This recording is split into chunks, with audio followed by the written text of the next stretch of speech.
Hi guys! Welcome back sa ating YouTube channel. Isa na namang kwentuhan dito pa rin sa Usapang Business and Buhay OFW mga katropa. So may araw na to pag-uusapan natin paano nga ba magsimula ng laundry shop business dito sa Pilipinas. Step by step guide ngayong 2026.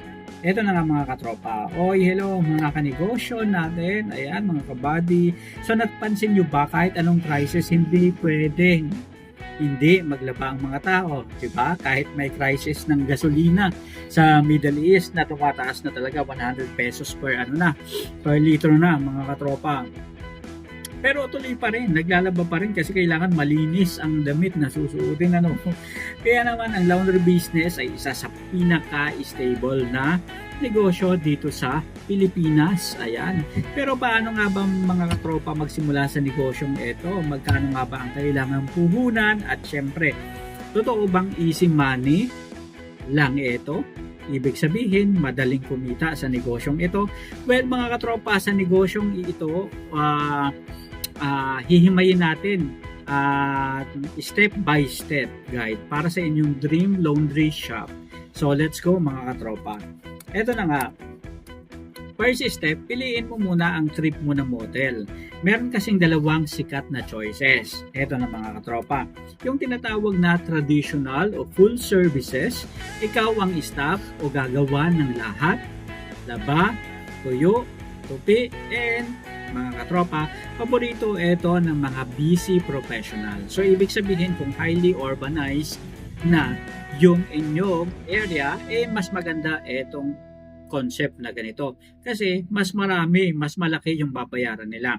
Ang ikalawa naman mga katropa is yung tinatawag na self-service. Pwede rin itong coin-operated machines. Ito yung sikat ngayon. Sila ang maghuhulog ng token, hihintayin nila, tapos sila na rin mga katropa ang magtutupi. Mas tipid ito sa tao and mas mabilis ang turnover.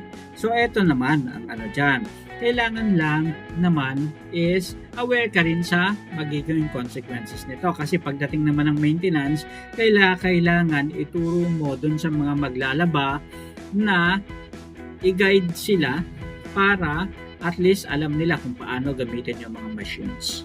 Diba? Kasi mamaya, tirahin ka naman pagdating sa maintenance dahil baka mamaya laging sira at hindi nila ingatan ng gusto. So check mo ang area kung malapit sa dorm, mas okay yung self-service. Kung residential naman mga katropa, ang area maraming pamilya, mas maganda, mas click yung full service mga katropa. At ito na, location and permit, importante ito mga katropa. So ibig sabihin yung location is everything sa negosyong ito. Dapat accessible ka mga katropa sa maraming tao. Huwag ding kalimutan ang water source and drainage. Dapat malakas ang tubig at maayos ang daluyan. Ibig sabihin mga katropa, kung laging nawawalan ng tubig sa inyo, ay naku po, maghanap na muna ng magandang water source kasi magiging problema mo yan. Baka mamaya laging kulang sa tubig, patak-patak lang yung tubig na dumadaloy. So kaya kailangan importante maganda yung water source nyo para tuloy-tuloy ang negosyo.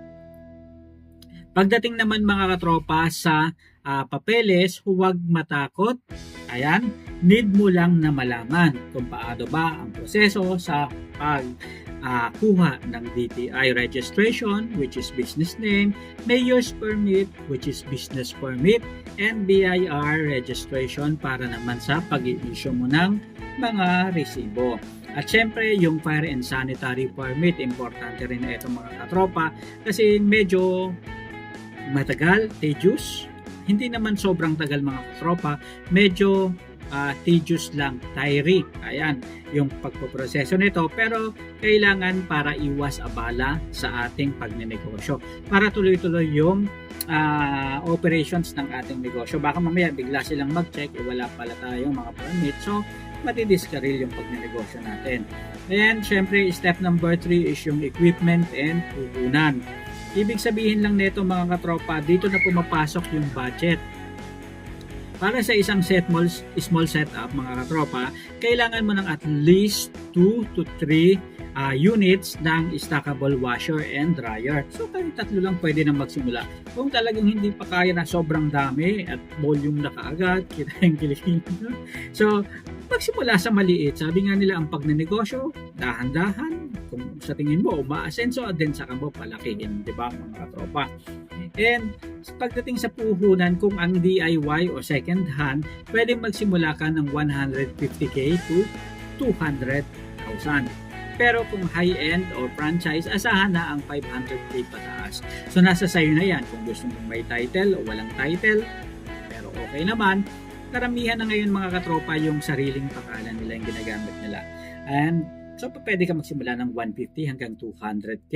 Kung franchise naman, nandyan na yung operations and sistema nila, 500k and up mga katropa. So pro tips lang, huwag basta-basta bumili ng home use washing machine. Kasi masisira agad yung mga yan. Sa dami ng labada, invest na sa commercial grade machine para tumagal ng 5 to 10 years. Ibig sabihin na ito mga katropa, iba yung ginagamit na washing machine na panlabas sa normal nating mga tahanan kaysa sa dun sa commercial na machine na ginagamit talaga ng mga papalaba. Ayan. So, ibig sabihin ng mga laundry shop. Kaya make sure na nag-i-invest tayo sa mga machine na gagamitin natin para at least hindi agad ito masira. And ibig sabihin yung commercial grade machine, heavy duty yan na kahit patungan mo, lagyan mo ng 10 kilo, 15 kilos, okay pa. Yung mga machine natin sa bahay, limited 12 kilos hanggang 24 kilos. So, make sure alalahanin natin yan na i-consider natin ng maayos mga katropa. Kung bibili tayo ng machine para tumagal ng mas matagal na panahon at inabangan natin hanggang sa bumalik yung ROI natin and tuloy-tuloy na yung pagkita natin. And ito pa mga katropa, paano ka naman pipiliin ni customer? Simple lang, service is quality. Ganon kasimple kapag sa laundry shop business mga katropa. Magbigay ng free pick-up and delivery services at malapit sa street kailangan yung area mo para madaling makita ni customer. Gumamit rin ng mababong fabrics, softener. Yan yung amoy of success. Ibig sabihin, paglaba ni customer sa'yo, maaamon nila, wow, ang bango naman ang nilabhan ko, ang bango naman ang mga damit na susuotin ko, thanks to you dun sa laundry shop. So, kaya babalikan ka ni customer. Paano kung hindi maganda yung amoy? Ay, naku, hindi na yung babalik sa'yo mga katropa. And maganda rin na magbigay ng promo, wash 5 times, get 1 free service. So, bahala kayo or discount, 50%, 30%, nasa sa inyo mga katropa. Bahala kayong gumawa ng promo kasi ngayon marami ang nag-laundry shop business pero sabi nga nila kung talagang magaling, masinop at maganda yung service mo, babalik at babalikan ka ni customer mo. And syempre, dapat active ang Facebook account mo, Facebook page para madali kang i-message ng mga kapitbahay and i-customer mo. Bukas ba kayo? Hanggang anong oras ba kayo? So dapat ready kayong sumagot and wag na wag magsusungit mga katropa. So, isa pa sa mga dapat nating malaman tungkol dito is paano naman kaya yung mga kitaan dito mga katropa. So maraming nagtatanong mga katropang magkano naman ba ang posible na pwedeng kitain dito. Ito na ang inaantay. Magkano ba ang niuwi mong pera? Let's say na ang charge mo ay 180 pesos per load o sa bawat 8 kilograms na wash and dry. Minsan kasi yung iba depende per kilo, yung iba naman per set. So kung per set mga katropa, halimbawa naka 10 loads ka per day, which is napakahina na yan, ibig sabihin nito kikita ka ng 1,800 per day and in 30 days, 54,000. Paano kung heavy traffic yung area mo, masyadong maraming customers, and nakaka 54k ka in 1 month sa bawat isang machine. Kung may 3 machine ka, ibig sabihin 162,000 pesos na yan in 1 month. So, ibawas mo na lang dyan mga katropa yung mga pinagkakagastusan. Minsan naman mga katropa, nakaka 20 loads nga ang isang machine at pwede yung umabot ng 108,000 gross sales per month sa bawat isang machine. Kaya importante make sure na dapat alam natin paano ang pag-iingat sa machine natin para tuloy-tuloy ang pagnegosyo natin mga katropa. So, sa susunod natin ng mga vlogs is i-detail natin ano ba yung mga pinagkakagastosan natin tungkol dito sa negosyong ito para at least mas maraming customer na lumayo pa sa atin mga katropa.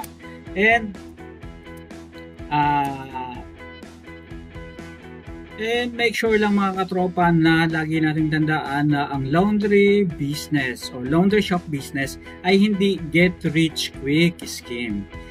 Kailangan ito ng pag-iingat at pag-aalaga. Kailangan ito ng tamang pag-aalaga, gamit, at customer.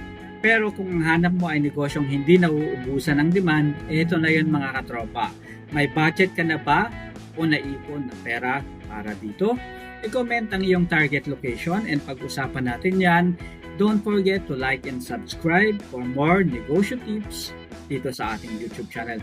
Kaya mga boss, simulan mo na mag-isip ano ba yung magandang negosyo para sa iyo na balak mong simulan ngayong 2026. I-share mo naman sa amin yan para at least mapag-usapan natin dito sa ating YouTube channel and syempre ma-share natin sa ating mga viewers. Hanggang sa muli, ito po si Kapatid Boko. Maraming salamat.